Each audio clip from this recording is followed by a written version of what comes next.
All right, I'm excited for today because we get to talk about something that we've been working on for months, long time. It's been longer than months, but really put like the pen to paper a few months ago to just kind of, look, I got to get this thing on paper. And that's the brand new Fit for Action program that we've just put out there. Got an early enrollment going on, and then we're allowing people to get into a free trial on it so they can try it out. It's going to be the first one of its kind for us with regard to like an ongoing subscription program where people pay month to month to get what we'll call concurrent training, and we'll dip into that. But I think to kind of start this thing off, I'm excited about it because it's questions that I answer all the time. I get the opportunity, feel very privileged to be able to talk to all kinds of different people and all different walks of life. I mean, we do it here at the gym, right on the floor with the people that we have, constantly the new people that we have come in, the people that have been here a long time, seen their journeys kind of go up and down. But I also get to talk to a lot of folks outside that take their fitness and their health, their performance very seriously. And I get to talk to coaches that coach people like that in different, very specific, let's say, genres or markets. Mm-hmm. And a lot of the people that listen to the show on the After Dark side of things are looking to, when they hear these guests, they're coming from very specific areas. And so I'll just say this, it's very heavily law enforcement. There's some mil or ex-military type people in there. And it's generally a high achiever. And I get to, the coaches that I talk to a lot of times on that end are the same people that are working as coaches for those high achievers. And so I get to dig into the weeds a little bit with them. And it's a lot of fun. But at the same time, inevitably, the conversations are very, very similar about the challenges that their very specific people or clients have. And it's not any different than anybody else, like the average Joe, if you will. So when I say that, I mean folks that work with like tier 1 operators that work at the highest level of the military, the most skilled, probably most dedicated folk or very dedicated folks out there. Same in law enforcement with some very specialized teams of people or units that do very specific things. And if you go back to any of the episodes, notables would be people like the guys from Modern Athlete Strength who work with a very specific population of folks in the military, but also in law enforcement and the fire service, EMS. The In Extremis Performance guys, who obviously I'm heavily involved with, which is primarily law enforcement at the highest levels of, team operations, and that crosses a lot of genres.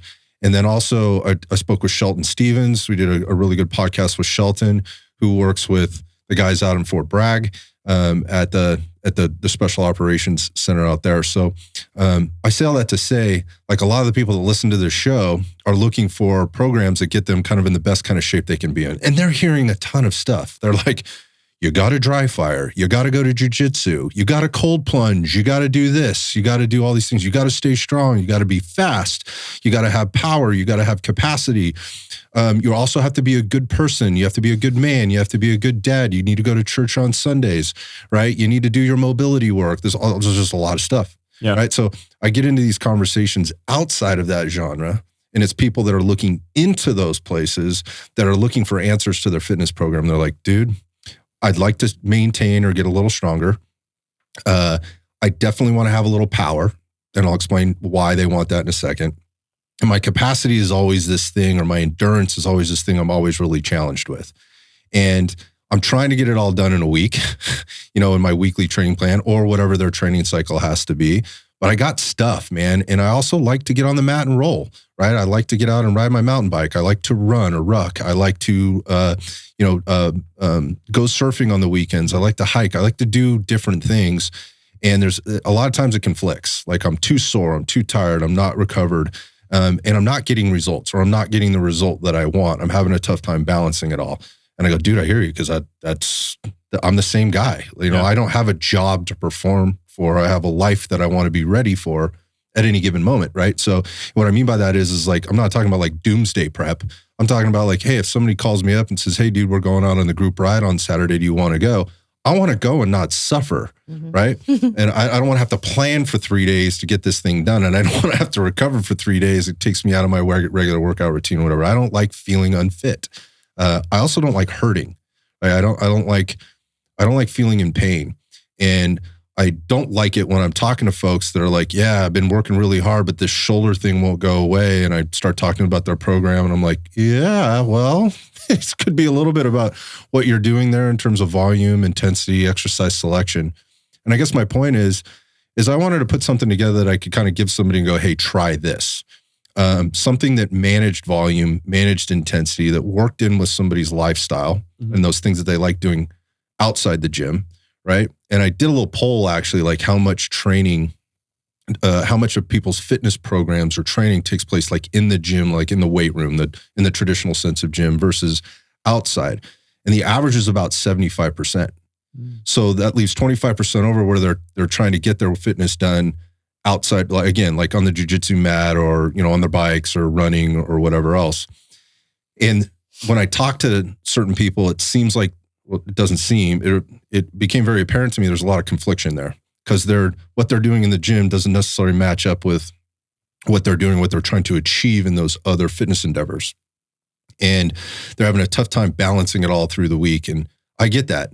So going back to that word concurrent training program, I wanted to put together something that kind of hit all the things, the strength, the power, and the capacity pieces, but left some in the tank, right? Managed recovery, hopefully helps people from, not being run down or worn out. And we talk about this a lot on the show.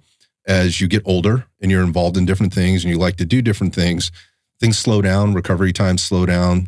You don't necessarily need or want to put on tons of muscle mass, right? You just like to maybe put on a little, and you want to look good naked. You want to look better with your shirt off, just all the things. There's not a perfect program for any of that. But what they're reaching to a lot of times is these programs that are developed for a very specific, like occupational athlete.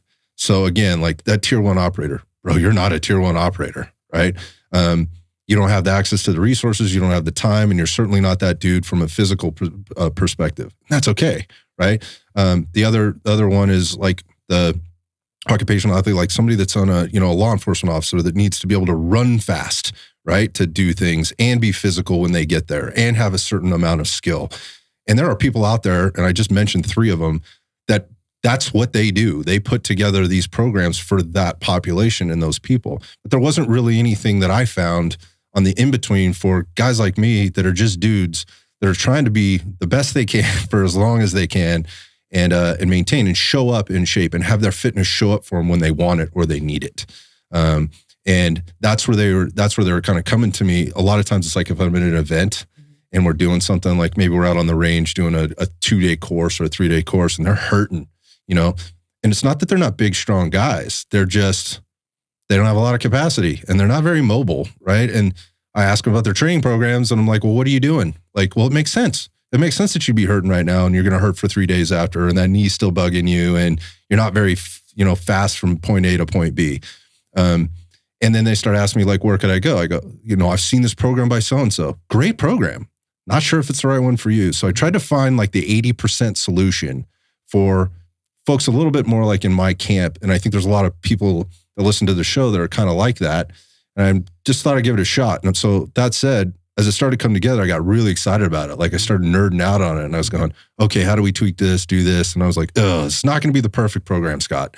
Like let's dial this back a little bit and let's make sure we start in the right place and we can let it evolve to where it needs to get to for the people that are in the program, not what I think they need, but what do they need based on what we're going to be measuring and what we're going to be doing in the program and how are they going to know that? So those are the things I wanted to cover today. Well, kind of a couple cool points that I was thinking about when you were talking about that. So one, I think what's really cool about this program that is different than the other programs that we've released is this is kind of a good in-between for you to really coach the masses without coaching them one-on-one as an individual client. Where when we write this kind of evergreen program where it's just, here's the program, do as you will with it, right? Yeah, like a 16-week or something exactly. like that, 12-week, yep. Like our other programs like Strong and Max and things like that, where there will be some interaction between you and the participants and there'll be some data points that kind of impact, like there is a general plan moving forward, but it is kind of this in-between of you're coaching them a little bit more than you would with an evergreen program without needing to buy into full-on one-on-one coaching. So I really like that. And it's interesting, we were talking about, for the person who wants to kind of be ready for things at all times. And I think a lot of people have gotten really pigeonholed in either one very specific style of training. Yep. So I do the bodybuilding stuff, I do the powerlifting stuff, I do the kettlebell conditioning stuff, whatever. And they get really held into that. And really for the general population, most people like you were saying, like we want to look a little bit better. They want to move a little better. They want to be a little bit stronger. But when we get uber periodized, and that there is merit to that, especially if you're like an athlete with an off season and there is a time where you want to peak things, there is still benefit to compounding and building and having more of a focus at certain periods of time. But for the average exerciser or for the person, even the high performer, but they don't have an off season, they need to be able to perform at all times. You can still make really great progress in all these areas. There may be points where there's a little bit more of a focus, but you're not forgetting about the conditioning. And honestly, with me, I felt that a lot in my own training in the past, where even this past year or two, I kind of went down heavy into more of like a bodybuilding, trying to put on some muscle. And then when I came back to try to do things that were athletic again, I felt like shit. I felt like I wasn't moving well. I wasn't coordinated. I was stiff. And I've really like come back to kind of this style of training where I'm doing a little bit of things and I have a focus and I'm kind of pushing. And I feel way better. I feel like my performance is going up. I'm still getting stronger, but I can go out and kind of do the things I want to do without feeling like, oh, well, I'm not in my conditioning cycle right now. So sorry, I can't go on this hike that you want to do at this cool opportunity for that or whatever. So even whether you're the more advanced person or the person who's kind of looking to take things a little bit more advanced from that intermediate level, this is something, a style of training that a lot of people don't do. And really, I think it's how a majority of people should be training, that you're not a competitive bodybuilder. You are someone who just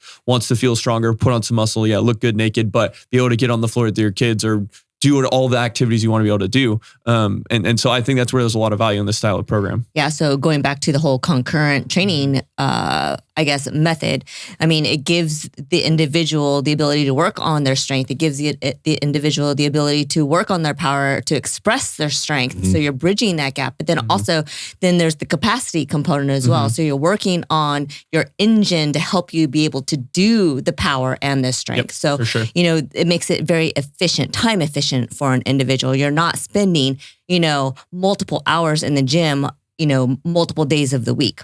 So the other thing I like about the program that you've put together is the social aspect. So our standalone programs are basically that, standalone. The person gets the program and then they do it on their own. Whereas with this, you've also created a forum to where there could be interaction with the other individuals who are doing the program, so they can have interaction with other people, ask questions, or any of us can get on at any point and answer people's questions. So that's another feature about this program that is different and I think is beneficial for the user.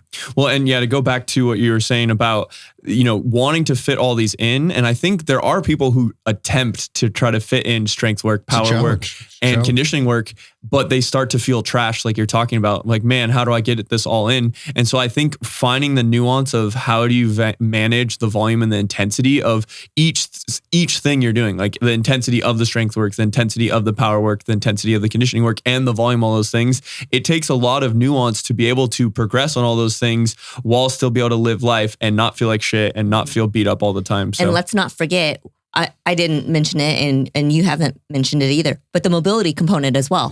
For sure. That is also programmed in here. Often very skipped. Yeah. So you guys hit a lot of key points there as we go through here, and I'm glad you did. It kind of jogged my memory on a couple things. Again, I've been deep into the program, and for the last couple of weeks, it's been all the back end stuff. Like, quite frankly, the program is fun to program, right? And I don't want to say it's easy, but it's not a difficult thing. It's not a difficult task. Once you kind of get into a rhythm and you basically have your framework, you have your matrix, and you mentioned the term methodology. There's a method to this program, but at the same time, like, we're drawing different methods and strategies from all kinds of different places. The stuff that we've seen work. And again, this goes back to like my conversations with other pro coaches that are doing this stuff, from athletes, from the regular Joe in the field, and kind of trying to, again, if you've listened to the show at all, I just like to ask a lot of questions and gather a lot of information to be as informed as I can, to then ask the next question and or make a decision on what I should do next or where I should go next or whatever. So I think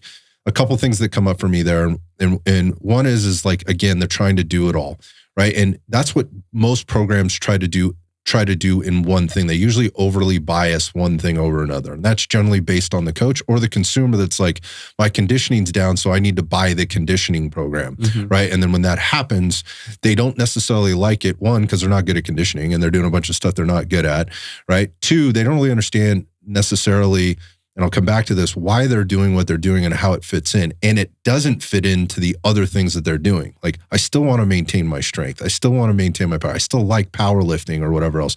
How do I do both of these? And they end up conflicting, right? So there's like an over bias. And in concurrent training, really what we're talking about is hitting all those things that we said, all those different variables.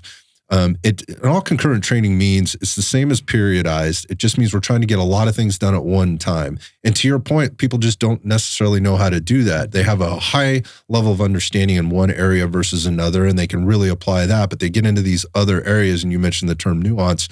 They're like, I don't really understand how this works. And it matters. Like, the details start to matter when you start stacking things on. You're trying to be time efficient. You're trying to make sure you're recovering, and you want to be ready for these other things and fresh for these other things. And so, again, going back to like my excitement and getting it done, these last couple of weeks have really been about, going into this free trial launch that we put out, is making sure it's user friendly and people understand the why behind what they're doing. And I also understand that not everybody really cares all that much about it. They just want the template, man. Just give me the answers to the test. Right.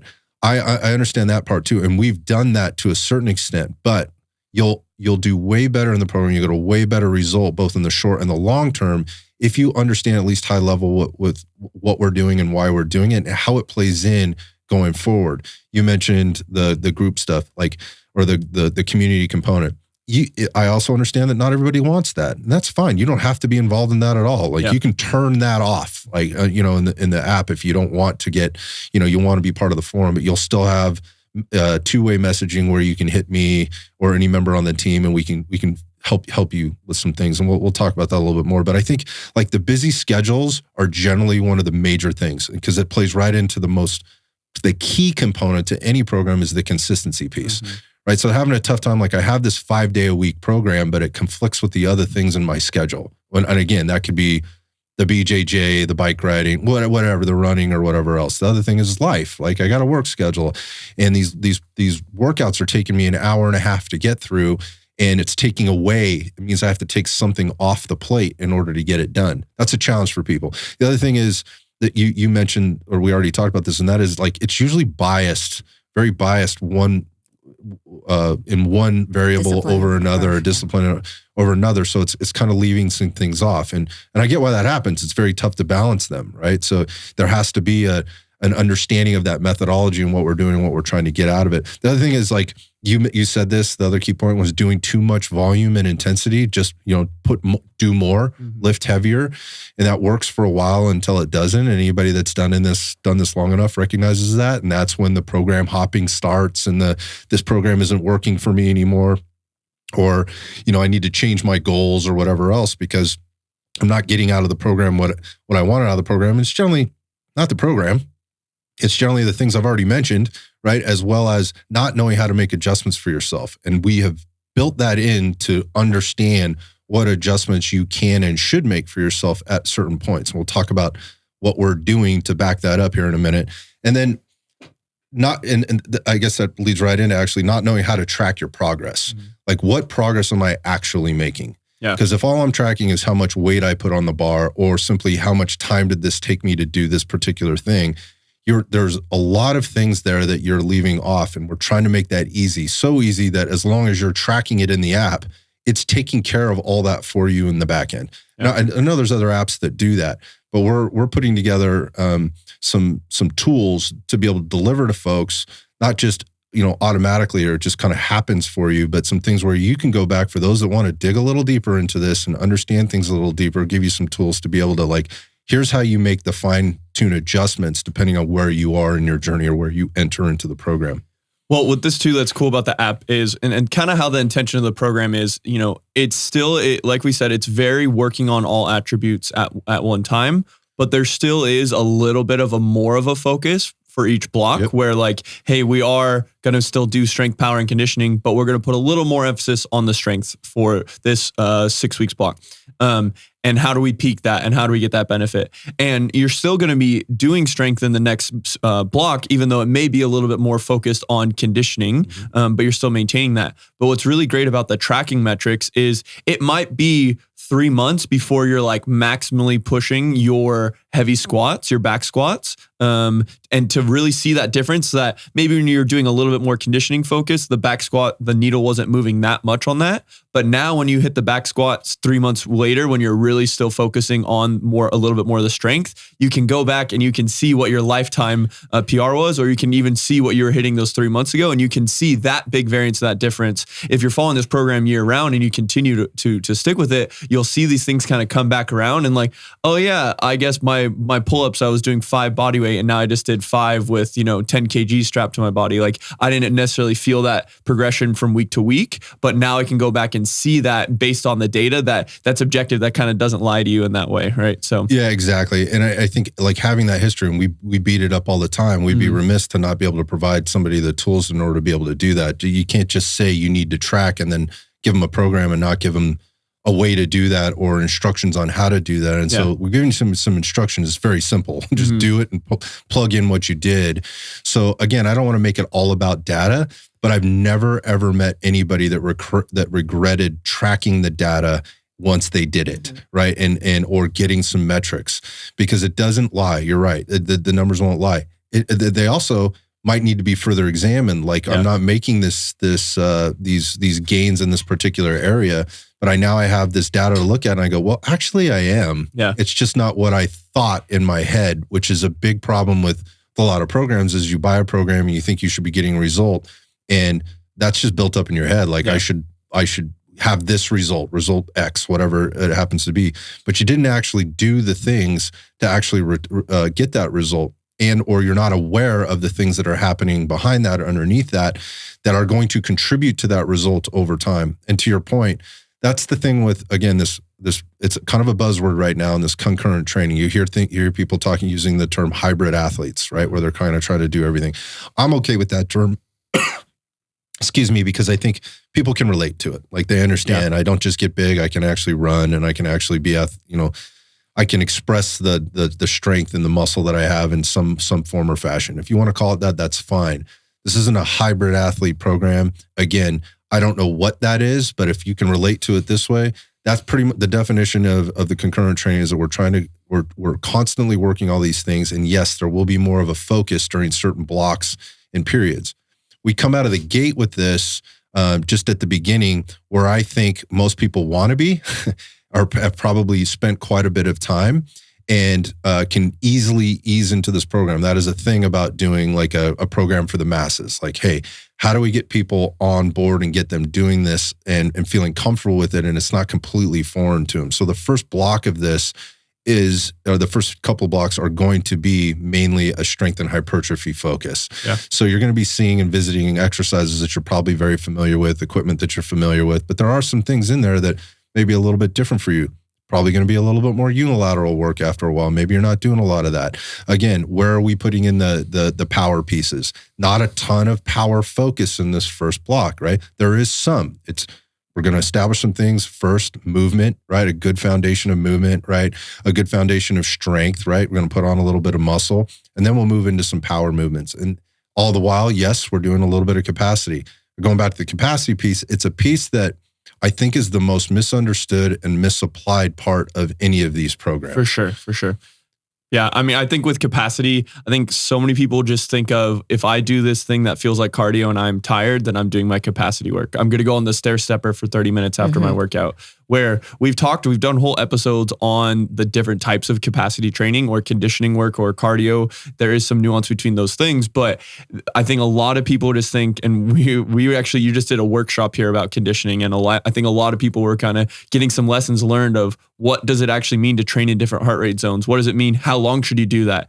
I think even with this program, like if you're going to have your high strength day, maybe that's not on the exact day that you're doing your high output zone 5 conditioning day. And how do you balance those things too? And I think learning to either based off RPE or metrics based on outputs, or really, really valuable is learning how to track these things based on your heart rate. You even just did kind of, I think, a free guide that you just released as well, that goes into like how to test these things and how to break down different heart rate zones and how do you apply that to your training. So that's something that just being tired and breathing hard does not mean you're improving your capacity, especially at specific intervals or specific zones that have different benefits. There are different benefits to doing zone 2 or zone 3 or zone 4. And how do you implement those rest times, and the work to rest ratios are really, really important. And what outputs are you actually reaching is really, really important. So on top of that, one of our previous podcasts, we talk about junk volume that could be applied to capacity as well. Yeah. Perfect example of junk volume. Yeah. I'm just going to run more. That's the you nailed it. I think it's like,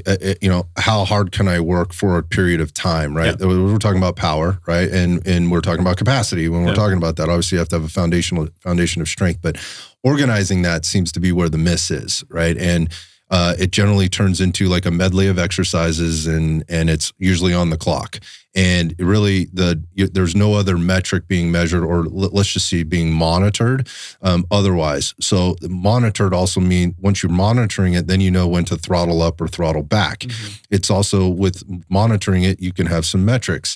And with those metrics, you can know when to throttle up or throttle back. And oftentimes for a lot of the folks I talk to, it's about knowing when to throttle back. Yeah. So there's a recovery component that's been built into this, right? I think that's a really important aspect for people that are trying to do all of the things, so there's not this interference across the variables, and so that I'm getting the things out of the different focuses that I'll be having both in my workouts and in my blocks. So over the session itself, the weeks, right, the months, as this stuff starts to accumulate, that I'm managing it appropriately so that I'm getting all the benefits of the different application of capacity training. Mm-hmm. This is what I see. It's either like I'm really into my heart rate monitor and that's all I do, and I'm constantly doing that. And it often is coupled with, something like cycling, they're out on their mountain bike or whatever else. Or they're on the Concept 2 bike or whatever, and that's good. But what are we actually? It turns into a beatdown session. Mm-hmm. It turns into a beatdown session, and if the watch doesn't hit the certain rings or it doesn't hit the high points, it doesn't get into the orange or the red, I didn't work out hard enough today. That's a trap. The other way is like I don't monitor any of that stuff at all. I just have this medley of things, and this could be like you go into the world of CrossFit, and I think people that have spent time in there understand what that feels like. Hey, we are doing this EMOM, right? And that ends up being like oftentimes with EMOMs, you see it including skills work, right? With certain exercises. Snatches. You're snatching for time, for a period of time. And like in the sport of CrossFit, that makes a lot of sense. But in the game of life, especially as people are getting on and trying to balance all these things, it may not make as much sense anymore, specifically if you're not going to be competing in something like the CrossFit Games or High Rocks or whatever it is that they're doing, right? So if that's what you're doing, then you should be on a CrossFit specific or High Rocks specific program. That's not what this is. This is like, look, man, I need a good level and want a good level of strength because I understand the benefits there. I want a decent level of power, right, for the things that I do outside of the gym, right? And I understand where it shows up for me, again, on the mats, on my bike, on the range, whatever it happens to be. And the capacity piece supports all of that, right? And they play off one another. Again, going back to, the way people structure their capacity training, for me, I'm often looking at it and go, why are you doing this, man? Why are you doing this? Because I just need to push, right? Yeah. I just need to go harder. There's a time and a place for that. So in terms of the way this thing is structured, the way I put together was, again, with all those considerations about time, efficiency, effectiveness, is I put it together in 4 workouts a week. Mm-hmm. And those are sort of, you could kind of consider those modular in a sense. Now, the order of the workouts and the session itself, but also the workouts during the week is important, right? They put in order for a reason, because so that we mitigate this interference concept, right? Or this interference issue. However, like you could move them around. There's only 4 days. So as long as you're getting 4 days done, right, you could do them back-to-back days and you should be okay. But, if you have, again, you roll on Tuesdays and Thursdays and you go to 2 sessions, one in the morning, one in the afternoon, or one in the evening. Hey, maybe those are days that you're not doing one of these sessions from the Fit for Action program. And if you're that cyclist or that runner, for example, and your long runs, or tempo runs are on Sunday because that's when you have time to get it done. That's when you feel fresh to get it done because you've had kind of Saturday to prep for it or whatever else. Maybe don't do workout 1, which is power and strength heavy, right? On Monday, you can push it to Tuesday and you still have flexibility through the week to get those other workouts done. You can kind of move it around a little bit. And I find that that's an issue for people when they buy into a program and they're like, look, in order for me to do this, I have to do this like Monday through Friday, or I don't work out on Fridays and I go into the gym early on Saturday morning or whatever, but it's interfering with the other things that they're doing. And they're often exhausted, sore, tired, under-recovered, whatever the case is. And that ends up catching up with them and they're not getting, again, the result, or more specifically, the performance that they want. So we structured it out so that it is a little bit flexible. Yes, you will be hitting some strength, some power, some capacity in every workout. How does that get done? You're getting it done in about an average of an hour. You could take those workouts and you could cut them up a little bit, more like microdosing in the sense of that term, where maybe I'm just doing the strength and power components in the morning or afternoon. And I'm hitting my capacity component. If I hit my strength and power in the morning, I can hit my capacity component later in the afternoon. Or maybe I'm putting it in between. Maybe I'm putting it on those in-between days. Initially, the way the program starts is those capacity components are not very long. They're focused, but they're not very long. I'm not telling you, I'm not prescribing sprinting. I'm not prescribing running. I'm giving you a choice. Here's what we're trying to achieve. You can choose what you want to do. And it doesn't mean you have to leave the gym to do it. So if you have access to a skier, a rower, a biker, a treadmill, you could do these same workouts on those pieces of equipment. Some of them are going to be easier because they have like the readout, which will measure things for you and keep you, on track. So again, if you're tracking metrics or you're looking at metrics like calories for time, right? Or distances, specific distances, things like that. Like if you have a computer on your bike or, you have a Garmin or something that's tracking you, you can do it outside too if you want. But I tried to make it so you could get this stuff done in the gym, right? So it leaves you time to go do the other things that you want to do and you don't have to transition between different, venues to get your stuff done. Yeah, so I was going to say you have those modalities that you can choose from, the rower, the bike, the skier, those types of things. But I also believe that you programmed in some calisthenics too, right? Yeah, absolutely. Yeah, absolutely. So it's not all on like a piece of equipment. There are some medleys there where you are using stuff, but I try to choose things that, again, people would have access to. It may be body weight specific. There may be, you may be using some dumbbells, kettlebell, med ball, things like that. All the equipment list is on the website. So if people go to like, what equipment do I need for this? You can see that it's clearly laid out there in terms of the workout structure and focuses and whatnot. That's all in there too. You can go into the FAQs. I try to answer what I thought would be asked right up the front right there. So you can get some of that stuff and we'll go through those lists now. But to your point, it doesn't have to be done on a piece of equipment. I just put that in there. I put a lot of that in there because and I put the common pieces of equipment that I think most people can get access to, right? So again, that's kind of the structure, and we'll be going through these blocks over time, and they build into one another, but they also cycle back through. So you could jump in at any point, just know whatever point you jump in, you're going to be in a block that has a very specific focus. And again, that's the challenge of doing, any kind of a subscription program where people can jump into it at any point. So we may be on a power-based, or a power focused block, and, you wanted the strength component, right? You're still getting strength, right? Yeah. We're just a little bit more focused on the power right now. Well, and I think too, there's, jumping into a block where maybe you didn't do the prerequisite blocks, but there's also within that block, there is some progressions, right? Where we've gone even like through some deloads so that usually at the end of these blocks, there is like a peak. There is a peak week, and there's actually like testing built into the program, which is something that, again, a lot of people I go to the gym and work out, and they don't actually have protocols to test that their progressions.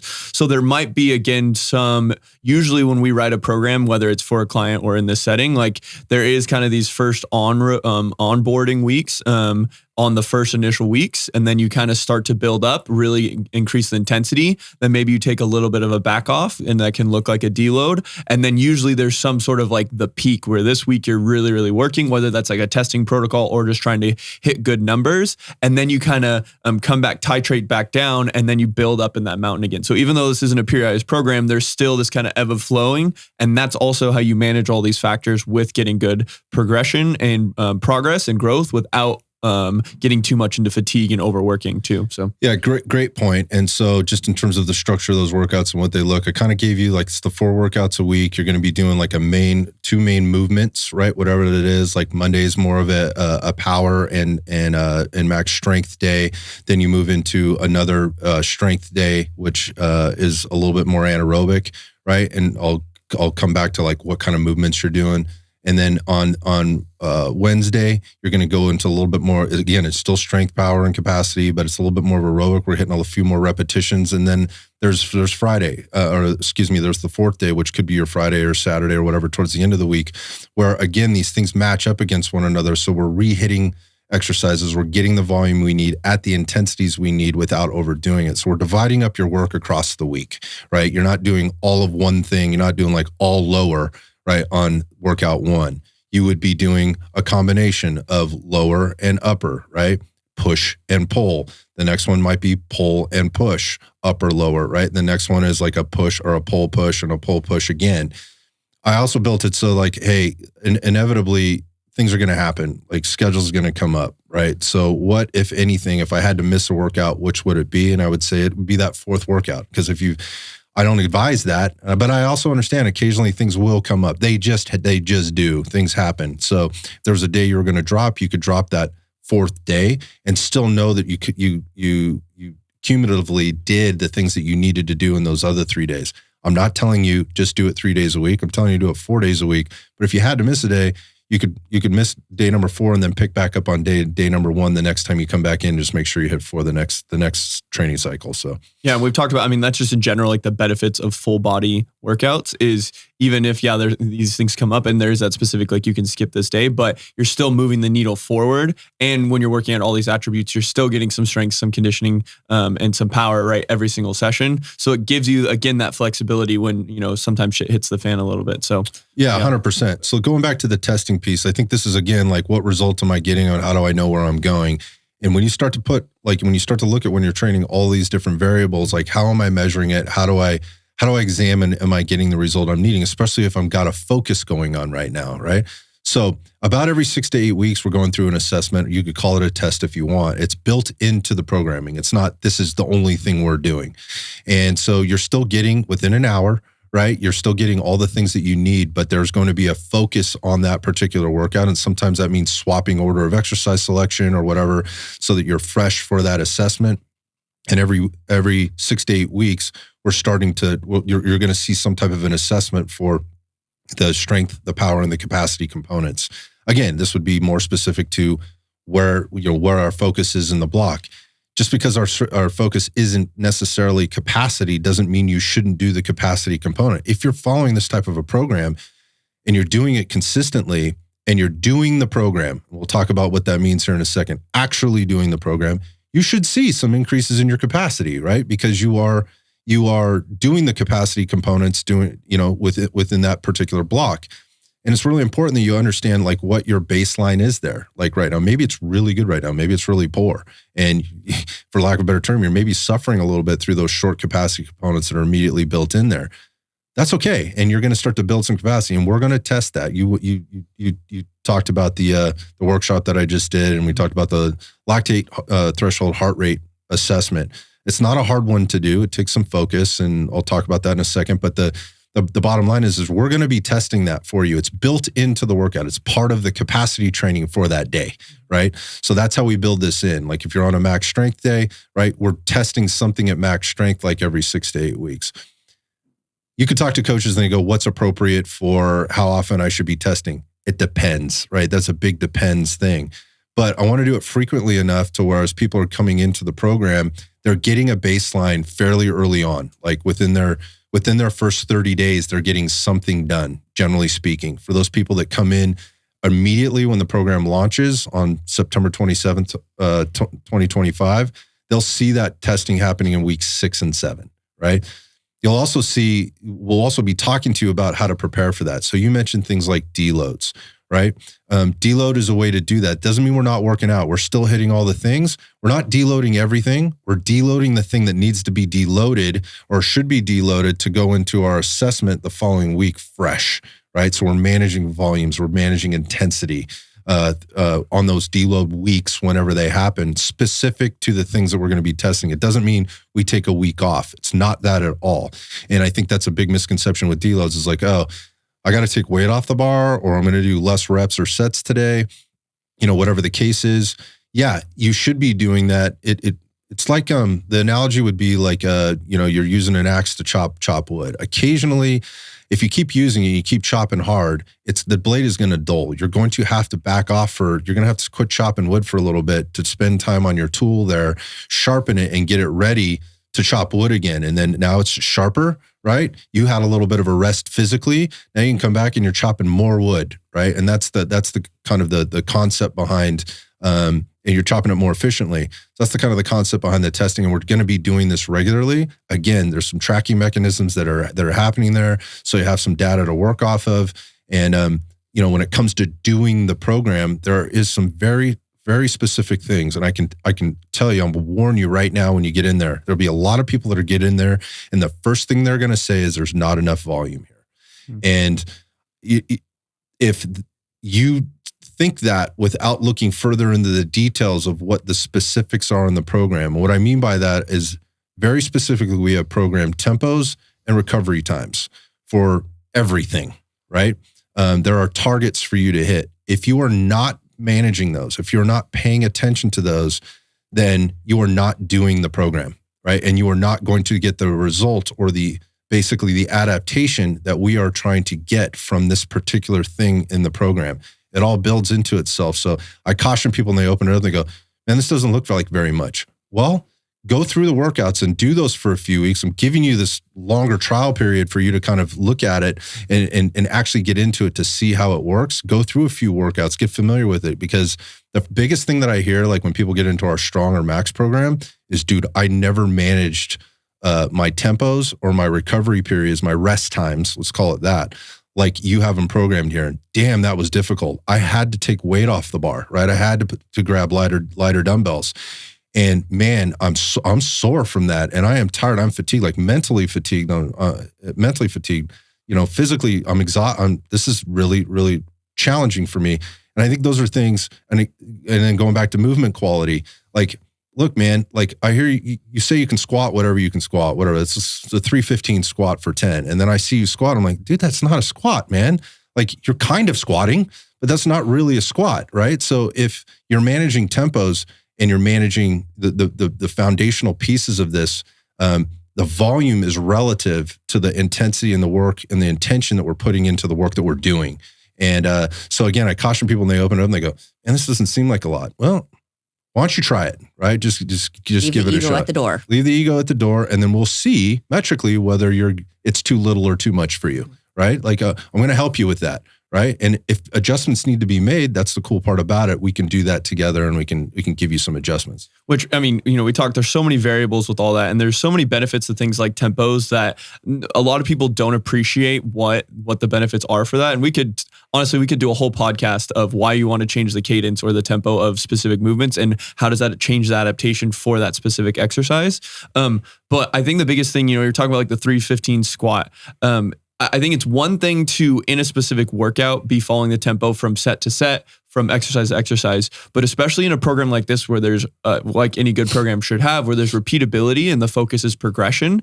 If you are you're following a tempo maybe 1 week, and then the next week you're increasing the loads a lot, but you get rid of that tempo that you had the previous week. It's not the same. That's a different movement. That's not the same benefit. That's not the same. That's not true progression. Or I think I've seen this all the time too, of like, okay, I'm warming up, and maybe when they do, 225, that's a pretty good looking squat with a good cadence and they can get good range of motion. But then when they get to that 315, it's about half the range of motion. It looks completely different. Exactly. So things like that. So I think these variables, and a lot of people who think that they're not doing enough volume. And we just did a whole episode on volume and kind of how that compares to intensity. And when you think that there's not enough volume, I can almost without a doubt in a program like this, know that your intensity is not there. When we prescribe that this should be 0 to 1 RIR, reps in reserve.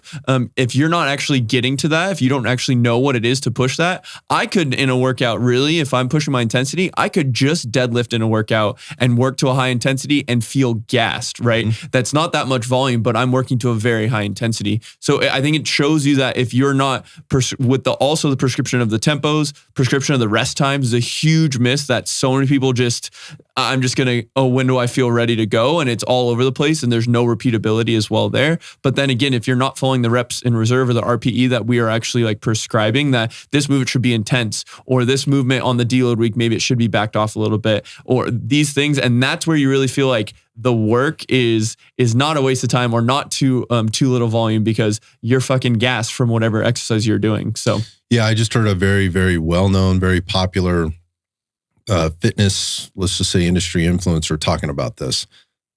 Somebody asked him the question, how long do I rest, between?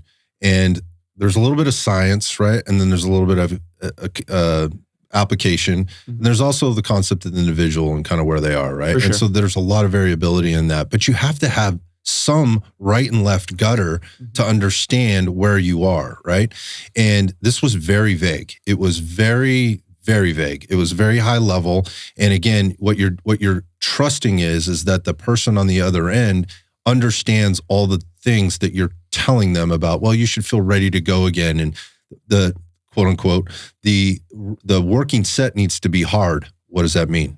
Right? And once you've done your hard set, then you wait until you feel ready to go. Like how do the localized muscles feel versus globally? How does the rest of your body feel?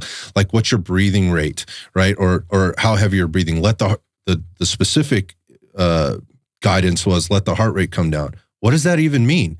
Right? Like for me, that my heart rate kind of may stay high the entire time. Why is that? I lack a little capacity. Maybe I'm not resting long enough. There's too much room in there.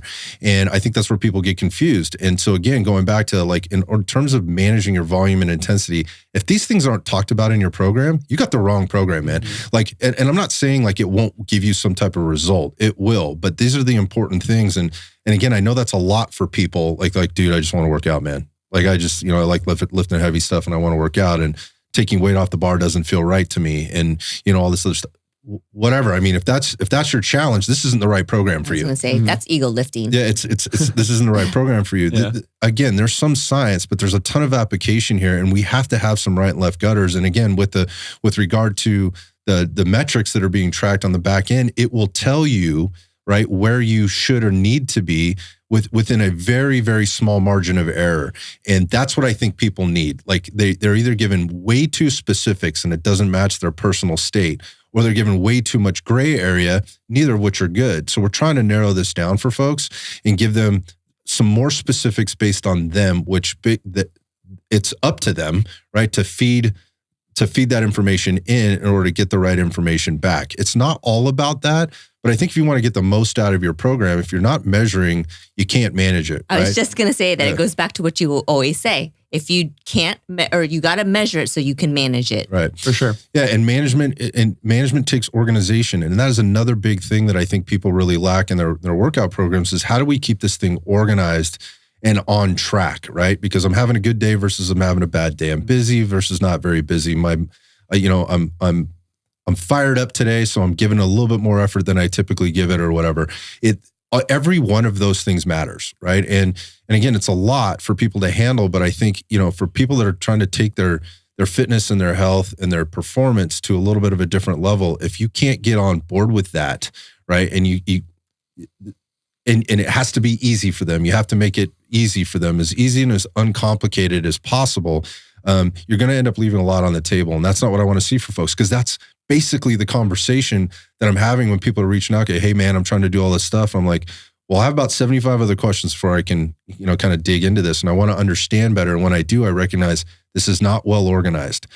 So that brings me to the next point, which is, again, giving people information and setting them up for success. I've spent a lot of time, kind of challenged. I was challenged with like, I want to give people information, but I don't want to drown them in it. Right. Because I think that can be dangerous. I mean, we do a lot of that on the show. It's just like, hey, we try to keep this high level, right, and conceptual, and then give you some right and left parameters and ways to think about things and maybe change your perspective. And then you got to figure that out for yourself, right? Unless we're directly coaching you, we can help you walk through down that path. I'm trying not to confuse you. I'm just trying to give you information that you may not have or make it a little bit more clear and a little bit more simple, right? So, through the program, you're going to be getting a lot of communication from me. And I'm trying to deliver the concepts at a high level in real time as they happen, right? So as we're moving into certain sections of blocks or whatever, you're going to get some communication like on what's happening next week, how to prepare for success, how to utilize the tools that exist for you. I'm going to be providing you, as an example, we talked about that LTHR, or we're talking about heart rate zone training. People, just plug in whatever the watch tells them or whatever the app tells them. Look, we can dial that in. If you're putting that much time and effort into it, we can dial this in through doing a much more proper assessment to make this much more personal for you so that you can feel good about what you're doing and actually get the result the adaptation that we're looking for and that you want, right? So I have a ton of guides and things that will be sent out. They're easy to follow. They give instructions on what to do and where. You mentioned things like RIR. What does that mean? Don't worry. I'm going to make sure you have that. It's in the workout instructions on the daily workouts, but it's also, in some of the other communication I'll be giving you. And then more importantly, I understand that people receive, digest, and assimilate information and then apply it differently. Like not everybody's the same. So some people like watching quick 30-second Instagram reels, and other people will dig into like an hour-long YouTube video. How do I know? Because people send them to me all the time. They're like, dude, what do you think about this?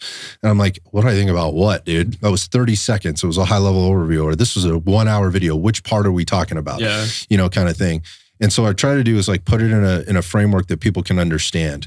And based on my experience in talking to many, many different individuals, both with you guys and in this room, but also out there on the floor and elsewhere. So there's a lot of information coming at you.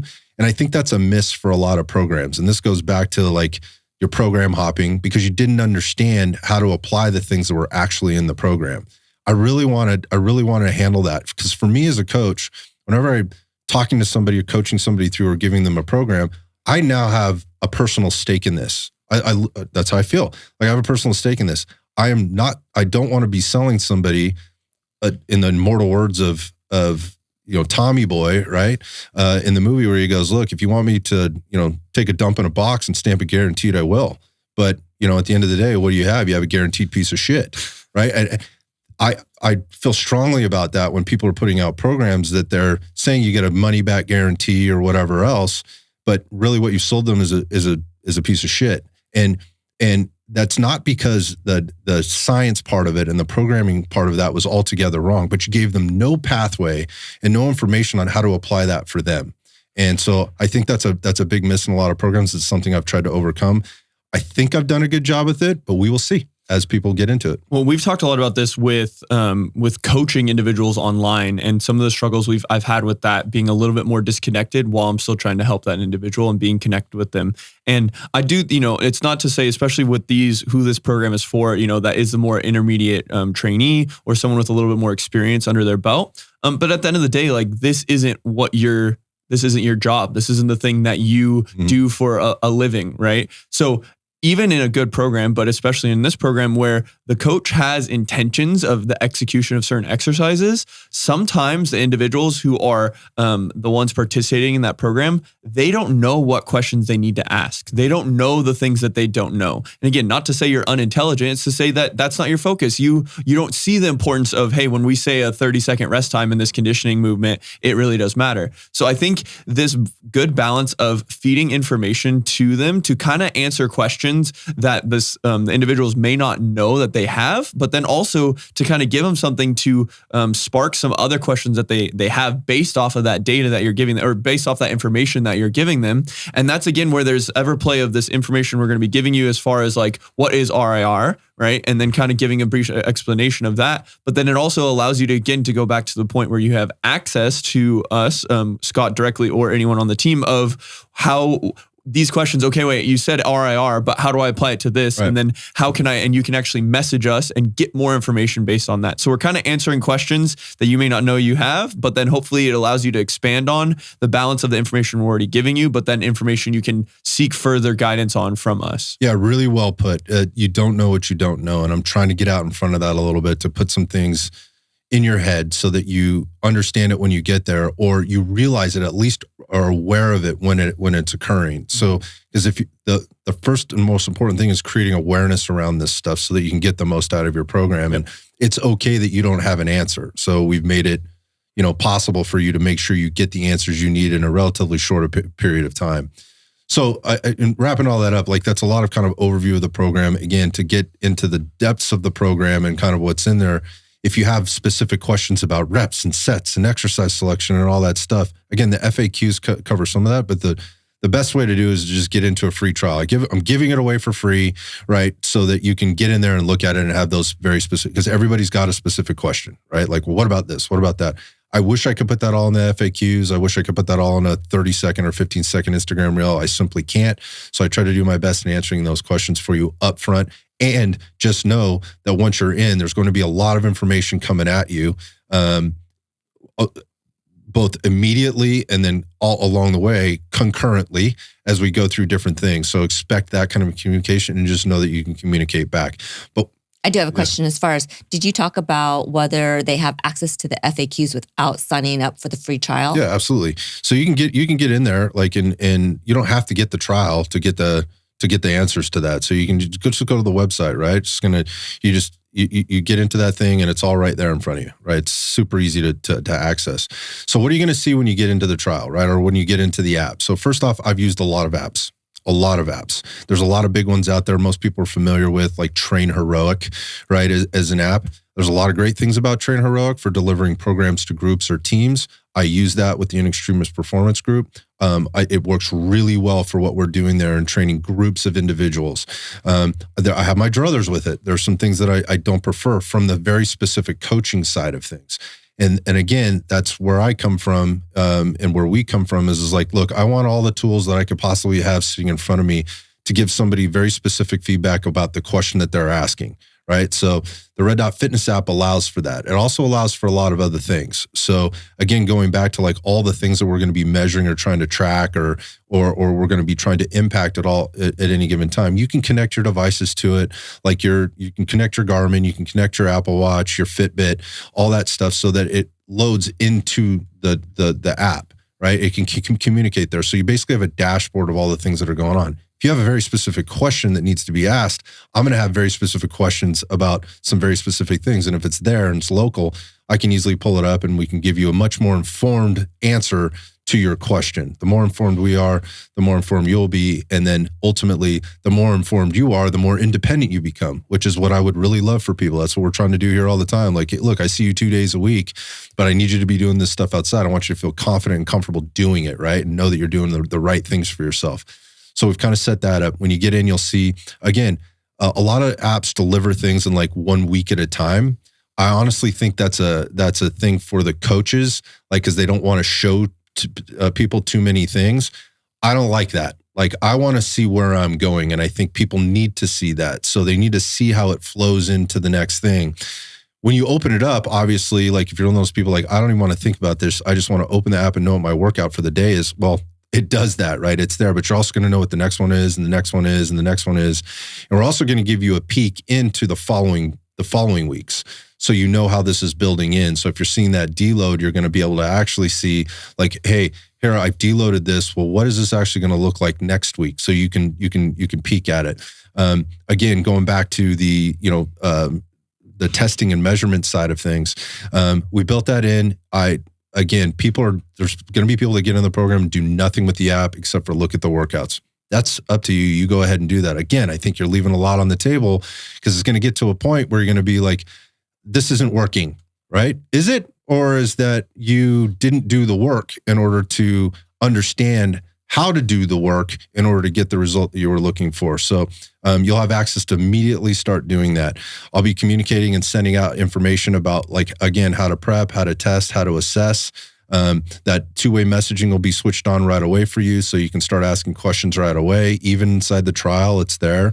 Like, what does this mean? How do I do this? Or whatever. Again, I've tried to get out in front of that and answer those questions, but if I understand that there will be, so we're available for that.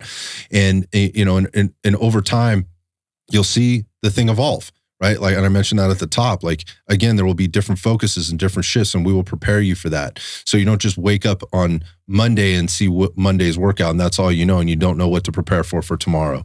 You don't know what to prepare for the next day or whatever.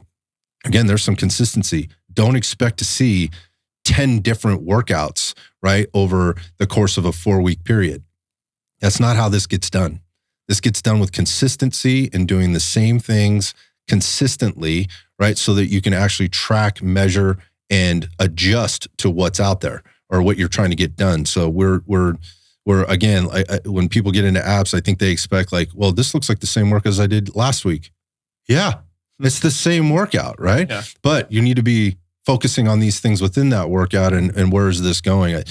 That one drives me nuts when people are like, well, you just gave me, the same workout that I did a week ago.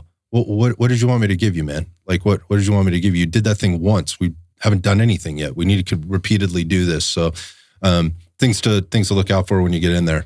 I think that the other thing that you may be surprised for is how in depth that app goes. If you want to track nutrition in it, you can do that. Again, it's information for a coach. If you want to reach out to us and ask about your own nutrition, it can all be done in one place. You can attach other apps to it, like MyFitnessPal, if that's where you track your nutrition or whatever else.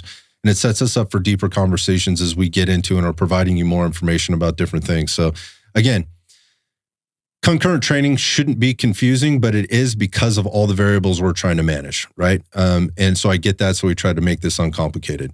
The workouts should not fry you. You should walk out feeling, like you worked out, like you're tired, right? You got a good workout today, but you should not feel crushed. And we're managing that appropriately, I think. The intensity and the intention that you put into the workouts will dictate this, right? There's again, I think on that note is you need to do the program for a while and be consistent with it to kind of understand how it's working for you. And I think we've set you up for success there to not just like, what do I feel? But what objectively is this telling me right now? Where do I need improvements? And you can look forward to blocks that may hit those improvements. You mentioned the mobility thing up front. We talked about like warm-ups and things. Of course, there's a warm-up in every workout, or you should be warming up before every workout. And we give you some pretty intentional things. Mentioned this, I think, on our volume, on our how much volume do you need to actually grow muscle or create hypertrophy. We mentioned warm-ups as a thing, and that being very personal. And I understand people need very personal things in their warm-ups. But we have given you, and so, hey, there's some flexibility there. You do what you need to do to feel good, feel right for this. But I have programmed in some very specific things that do prime and get you ready for the movements that you're going to do. And if you do nothing, you should do those, right? Those are there for a reason. And this is not 20 minutes of rolling around on the floor. We're going to spend about maybe 5 to 10 minutes going through a few things and get you right into your workout again, so you can be done with all the things in about an hour, right? And I think that's where most people can handle. I know a lot of people like, that's just not long enough. The other thing I think people are looking for is like, dude, are there arms and abs in there? Like, do I get arm farm? Do I get, ab day or whatever? Yeah.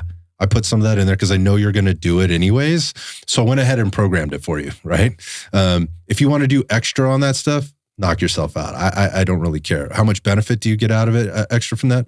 I don't know. It's based on the individual and it depends. But yeah, we put some of that stuff in there. We try to keep it, what I think people want and need. And more specifically, I know they're doing that shit anyways. And a lot of coaches will tell you, like, I don't even program it because I know they're going to do it, right?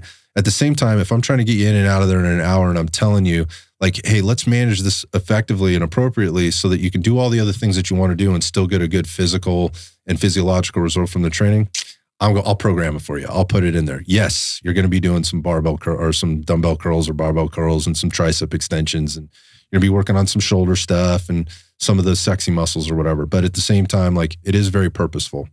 Did I miss anything? Because this thing's just been in my head for like the last 3 months. And I know we've talked about it a lot. And I really wanted to try to wrap this up into a pretty brief conversation. But again, I could get into rabbit holes on all of it. I just wanted people listening to this to walk away going, this is something I might want to try out. Does that make sense to me? I don't know where I fit into this, and that's totally fine. That's why we're giving away the free trials so that people can check it out. There's no obligation within the free trial. You can cancel it at any time. So I don't know if I mentioned that. Like, if you get into the free trial and you hate it, fine, it was free. Big deal, right? If you get into the free trial and you love it and you stay on board as long as you like. You can cancel whenever. There's no tricky business in there. It's a monthly cost. That's it. Do people only get the free trial if they sign up before the launch, or can they get the free trial whenever they join? Great question. So between now and September 27th, depending on when you're listening to this, the free trial would be, the free trial is 30 days. So I put out an early launch for people listening to this. It's going to hit this. I'm not exactly sure when this is going to drop. The goal is to try to get it out before, but if it doesn't, there will always be a free trial. I will always give people an opportunity to get in and try it before you buy it. Perfect. I think that's important. That's kind of my sort of guarantee of like, I'm not asking you for money until you're sure this is what you want to do. That's the world we live in now, and I'm okay with that, right? So there will be a free trial, but with the early enrollment process, like I'm giving people as much as 30 days to get in there and actually get into the program and start seeing some results and collect some of these metrics and see how that works for them. After that, it'll probably be a little shorter period, but there's always going to be the ability to get in there and see what's up before you commit to anything. Got it. Makes sense. And do we say where you can find the program? Yeah, so that's the plug at the end of this. It's super easy to find. You just go to the website. It's red.fitness.net/fit for action. You can always go there. You can find it in our bio, like on our Instagram. We will be talking about this program. You'll see a lot more information coming out about it. If you need a little bit more information to get into it, we'll continue to try to put stuff out, get some testimonials from people as they're in it. I will be very fair with what people like and what they don't like. I think the podcast does a pretty good job at being very objective. And so we'll talk about it more as we go and kind of some of the results we're seeing or even challenges we might be having and things that we're learning along the way as we're putting this out there, because this is different for us. And just in terms of like, we're putting this thing out for a large amount of people. So I'm hoping we're going to get a large amount of feedback and that'll allow us to just get better as we go. So I encourage people to do that. You know, again, if they get into the trial and they're missing something or whatever, oh shoot, like, all right, we might need to change that. I may need to add this or provide more information on that. It'll continue to evolve. So I'm stoked about that. So again, it's www.red.fitness.net/fit for action. Get a free trial. Try it for free. Get in there and tell us what you think.